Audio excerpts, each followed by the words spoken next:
Halo, selamat datang kembali di channel Smartly Bull and Bear. Kali ini saya ditemani oleh seorang pakar analis nih. Namanya adalah Mas Rino Musashi. Apa kabar Mas Rino? Alhamdulillah sehat. Baik ya, sehat ya. Terima kasih. Baik. Terima kasih. Nah, beliau ini adalah seorang pakar analis, kemudian juga pakar SMC ya, Smart Money Concept. Nah, di video kali ini kami akan bahas kaleidoskop emas nih Mas Rino ya, atau pergerakan harga emas selama 2023 ini. Betul. Oke, banyak sekali kejadian-kejadian yang mempengaruhi harga emas tentunya Mas Rino ya. Ya. Oke, nah kalau kita mulai di bulan Januari, ada apa di bulan Januari Mas? Baik, sebelumnya saya ucapkan terima kasih kepada Pak Rocky dan tim ya yang memberikan amanah kepada saya di sini untuk memberikan referensi kepada teman-teman semuanya mengenai literasi review pergerakan harga emas, yaitu salah satu instrumen market yang memang banyak diperdagangkan oleh para trader, utamanya kita semuanya ya. Harapan saya semoga nantinya literasi sebuah review ini bisa menjadi fondasi untuk untuk bahan kita bagaimana market di tahun ini dan untuk proyeksi tahun depan. Tentunya harapannya bukan hanya kita review saja itu juga gampang. Saya yakin semua orang bisa mereview, tapi apa outputnya setelah kita review ini ya? Outputnya yaitu tentunya Pak, dari review ini kita bisa menggunakan untuk proyeksi untuk kedepannya, utamanya di tahun 2024 yang sebentar lagi akan kita sambut nih Pak ya. Nah, jadi hasilnya bisa untuk mengambil keputusan mungkin ya. Sebagai alternatif untuk proyeksi tersebut, ambil keputusan tersebut. Nah, oke. Memang ada banyak hal yang terjadi di 2023 tentunya yang berhubungan dengan market gold ini ya, salah satu instrumen market yang penting ini. Nah, nanti akan coba saya sampaikan dari perspektif apa yang sudah saya rangkum, baik itu dari sisi fundamental dan teknikalnya. Namun sebelum masuk ke materi utama, saya tegaskan lagi, ini sekali lagi hanya sebatas referensi ya, hanya sebatas literasi, bukan merupakan rekomendasi entry posisi, karena nanti untuk entry posisi itu semua akan menjadi tanggung jawab masing-masing, baik itu saya, Pak Rocky dan sobat trader semuanya. Ini hanya sebatas literasi dan referensi kepada sobat trader semuanya. Itu untuk disclaimer-nya. Nah, sekarang di awal tahun 2023 ini di Januari seperti apa? Nah, sebelum masuk ke 2023, tentunya kita lihat dulu ya teman-teman semuanya sobat trader, apa yang terjadi di 2022. Apakah 22 ini bisa menjadi proyeksi ke 23 yang sekarang, dan apakah 2023 sekarang ini bisa menjadi proyeksi untuk 2024 yang akan datang. Nah, boleh ya saya review 2022 dulu, ini singkat saja. 2022 itu harga emas kalau saya lihat dari TradingView ya, sumbernya ini dari sumber chart, itu ada harga tertingginya yaitu 2070 Pak, kemarin ya, 2022 ya, 2070. Nah, 70. Lalu itu highest price-nya, dan untuk lowest price-nya itu ada di 1600 something ya, 1600 middle up ya, 1670-an lah. Nah, itu harga terendahnya. Jadi range-nya sangat jauh ya, 1600-an sampai 2070-an ya. Nah, ini lalu di akhir tahun di bulan Desember, untuk kalender satu bulannya, pergerakan satu bulan selama Desember itu highest price-nya itu di 1830-an dan untuk lowest price-nya 1766. Jadi di tahun 2022 akhir di bulan Desember itu harga tertinggi adalah 18.3, harga terendahnya 17.6. Nah, selanjutnya bagaimana nih terakhir close candle monthly di 2022 dan bagaimana reaksi open market di tahun yang baru 2023. Nah, untuk bulan Januari saya rasa yang bisa kita review adalah dari awal Januari belum terlalu banyak pergerakan stimulus yang penting ya. Jadi saya rasa 2023 di Januari pergerakannya hanya sebatas melanjutkan tren, melanjutkan open interest yang terjadi di akhir Desember. Nah, saya rasa seperti itu, karena pergerakannya masih normal-normal saja, tidak ada pemicu ya, tidak ada trigger. Ya, tidak ada trigger tertentu atau merubah tren tertentu. Itu saya rasa di Januari tidak. Mungkin kan awal tahun ya. Bisa jadi Pak, bisa jadi. Jadi seperti biasa gitu.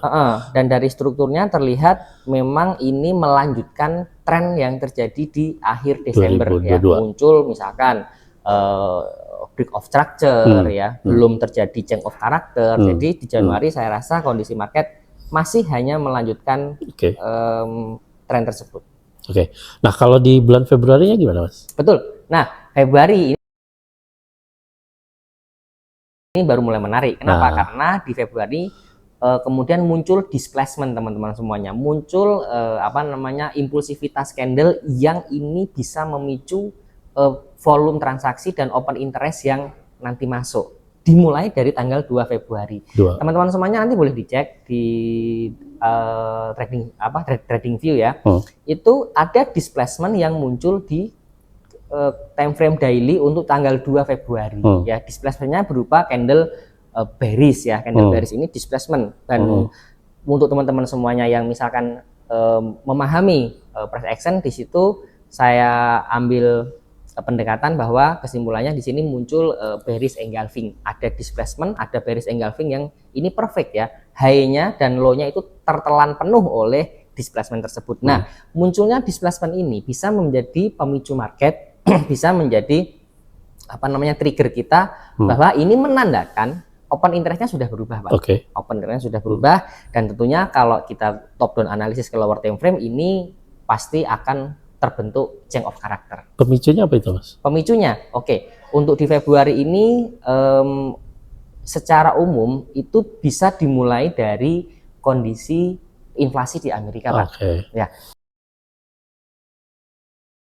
Karena di akhir Desember inflasi Amerika itu mencapai angka tertingginya yaitu 7%. 7%, betul. Tinggi banget. Sedangkan target Amerika kan 2 ya, Pak 2%. ya. Nah, ini kan targetnya 2, tapi akhir tahun kok menjadi 7%. Ini kan sebuah ada gap, kondisi yang ekstrim. Betul. Tentunya The Fed juga tidak akan diam-diam saja ya, Pak ya. Dia. Nah, makanya mereka turunin ya 14 kali ya kalau saya. Ya, untuk selama 1 tahun kemarin menaikkan suku bunga agresif untuk menurunkan inflasi tersebut. Nah, saya rasa nanti ya boleh saya sampaikan juga untuk data di bulan Februari ini pemicu awalnya adalah kenaikan suku bunga. Ya, betul. Fungsinya bukan untuk menguatkan dolar, tapi untuk menangkal inflasi.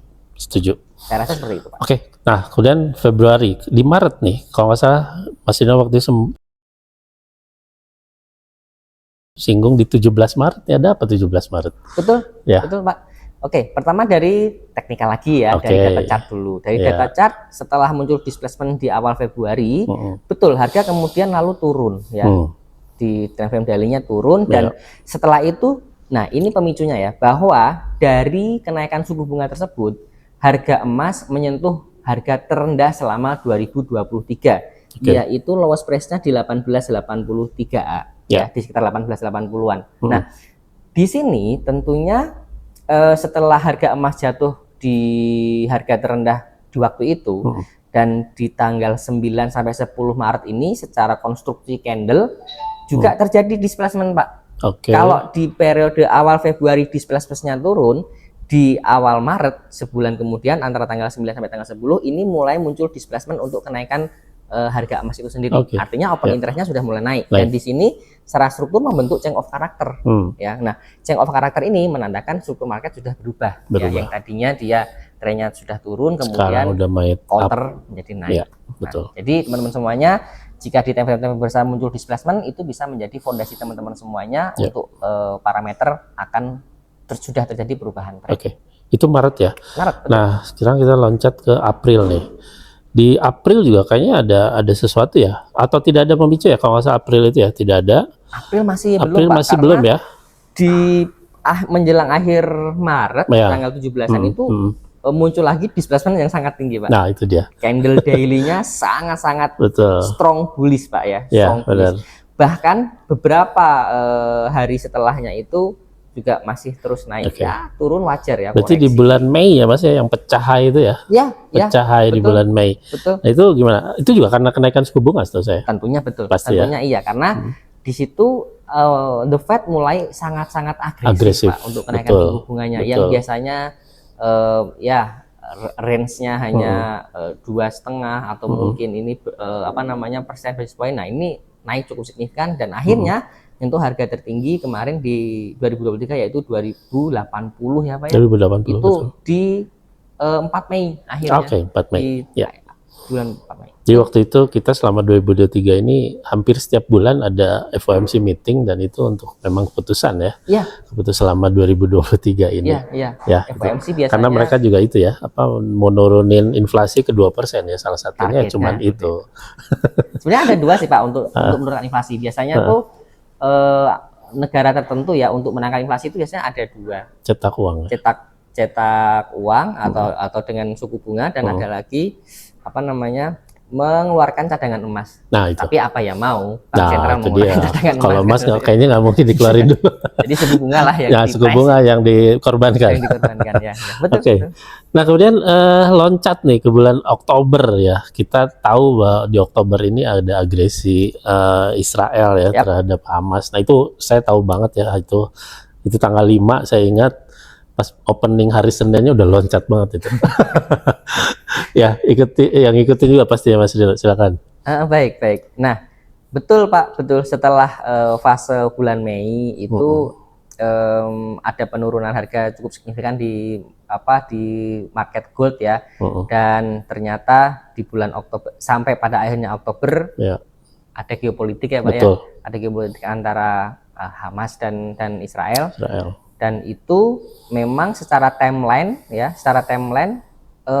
geopolitik tersebut juga merubah dan memicu pergerakan harga emas itu sendiri. Kenapa? Karena dari kondisi geopolitik tentunya investor merubah safe haven ya, safe haven yang tadinya safe haven itu di dolar, tentunya beralih ke emas. Kenapa? Karena dengan berkecamuknya konflik ini itu jadi peluang ya, demand dolar kan melemah. Betul. Ya, akhirnya mencari safe haven yang lain dan pilihannya ke emas. Ya. Dan dimulai dari 6 Oktober dan timelinenya sampai di bulan bahkan November masih ya Pak ya, kemarin November masih ya. Itu dari pasca perang dan dari sebelum perang dan sampai perang itu kemarin sempat mereda, naiknya cukup signifikan Pak. Betul. Karena memang geopolitik sekali lagi ya, itu berkali-kali membuat kondisi market choppy, kondisi market bergejolak. Dan rata-rata kalau terjadi geopolitik, demand terhadap currency tersebut melemah. Makanya mereka ambil alternatifnya adalah balik lagi ke emas. Ya sebagai safe haven. Tentunya emas ini kita sih bukan ngedukung perang ya kan.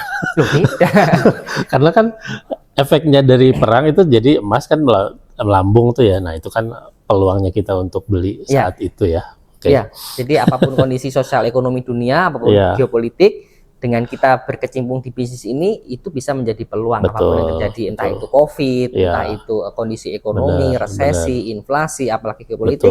Inilah kita bisa ambil peluang dari potensi tersebut. Nah, kemarin juga di awal Desember pecah high lagi. Betul. Recall all time high lagi ya. 2146 mungkin ya. 63 ya, beda-beda gitu lah ya. Nah, itu gimana tuh? Apakah akhir tahun apa gimana? Ada beberapa parameter Pak ya. Yang pertama tentunya dari teknikal. Teknikalnya kalau misalkan kita review dari time frame daily 2022 itu teman-teman semuanya yang misalkan ada formasi chart pattern gitu. Yang ini tiang, lalu ini ada benderanya. Nah, tiang benderanya ke break, nah tiangnya lanjut. Nah, itu ternyata ya sampai sekitar segitu 2146-an. Nah, itu dari teknikalnya. Nah, kalau dari segi fundamental ya tentunya sama, Pak. Ini juga pengaruh dari suku bunga juga. Masih di suku bunga juga, karena ya Amerika setelah dia agresif kemarin sampai kenaikan suku bunga 5,25 basis poin itu tertinggi seumur-umur ya Pak ya. Itu ternyata juga nggak selamanya bagus. Selamanya bagus karena kemarin pasti teman-teman semuanya juga ngikutin bahwa dengan keagresifitasan suku bunga tersebut itu pernah mengalami kabar buruk oleh beberapa bank yang terjadi bank lokalnya sana ya, ada yang collapse bahkan sampai 3 bank ya. Kenapa ya? Karena nasabahnya gagal bayar Pak. Naikkan suku bunga naik, kalau masyarakat ekonomi menengah ke bawah tidak mampu bayar kredit. Ya, itu menjadi polemik juga. Nah, kemarin akhirnya setelah kenaikan cukup agresif tersebut, memang secara data inflasinya tertekan.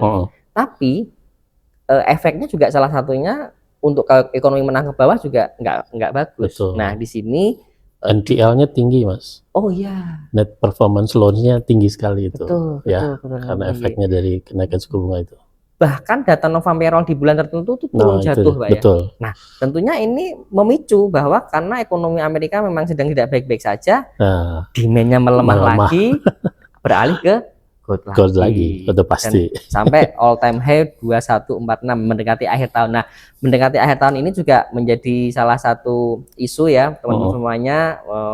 Jargon dari teknikal ini kan history always repeated itself. Sejarah itu berulang ya, yang berulang itu waktu dan harga. Jadi ini fraktal ya. Kalau akhir tahun kemarin memang gold naik, ya akhir tahun ini biasanya bisa ngikut. Betul. Oke. Ya. Kita juga tahu ya beberapa waktu lalu Cina itu stop impor makanan lautnya dari Jepang karena ada buangan limbah nuklir di Fukushima itu ngaruh juga ya, salah satu faktor fundamental yang kesana juga mungkin Mas Rino ya. Iya, itu kan isu lingkungan ya Pak. Lingkungan. Isu lingkungan. Jadi reaktor nuklir limbahnya dibuang kan isu lingkungan. Jadi ini gini Pak. Yen ini kan juga salah satu bentuk safe haven ya, mata uang. Jadi kalau safe haven di komoditas metal itu salah satunya gold. Kalau safe haven di currencies ya US sama yen. Nah, dengan yen dengan aktivitas tersebut bahwa ada isu pembuangan limbah reaktor nuklir, artinya demand yen jadi berkurang. Nah, kalau demand yen berkurang sebagai safe haven currencies, ya beralih ke emas. Balik lagi ke emas, gitu. Oke. Terakhir Mas, kesimpulan 2023, kemudian prediksi di 2024 gimana? Oke, baik. Saya coba sampaikan dari perspektif saya, Pak ya. Silakan. Ya, kalau saya salah boleh dikoreksi. Silakan. Di luar sana juga pasti nanti banyak yang komen kok. Banyak yang memberikan alternatif proyeksi tersebut. Oke. Saya rasa pergerakan harga emas itu fluktuasinya disebabkan oleh beberapa hal ya. Yang pertama dari kondisi geopolitik, sebenarnya ada dua Pak ya, karena kan kemarin ada Rusia sama Ukraina, itu juga pengaruh ya. Betul. Dan itu kan isunya banyak. Kayaknya tiap tahun ada perang ya. 2022 Ukraina, 2023 Hamas.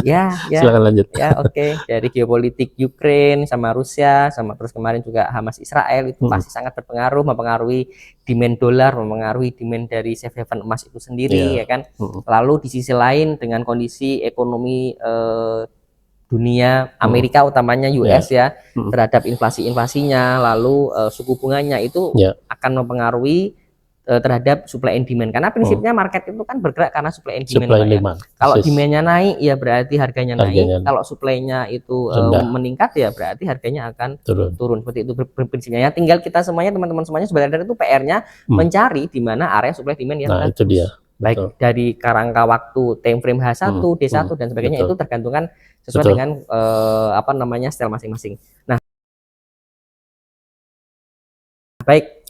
Jadi kalau dari 2003 ini saya rasa untuk ke depan 2024 masih ada potensi nih Pak ya, dari dari struktur yang sudah terbentuk sekarang ya, dengan pendekatan teknikal itu memang berpotensi akan naik lagi ya sampai nanti Maret mungkin ya, karena kan isu suku bunga ini kan sudah akan dipangkas nih Pak ya. Isu suku bunga lagi juga sudah akan dipangkas, sudah tidak rencananya Maret lagi. 2024 ya, sampai Maret kan. Nah, kemungkinan kalau saya pribadi ya, ini disclaimer Pak ya, disclaimer. Dari perspektif tersebut, dari struktur teknikalnya dan isu fundamentalnya, saya rasa demand dolar akan melemah ya.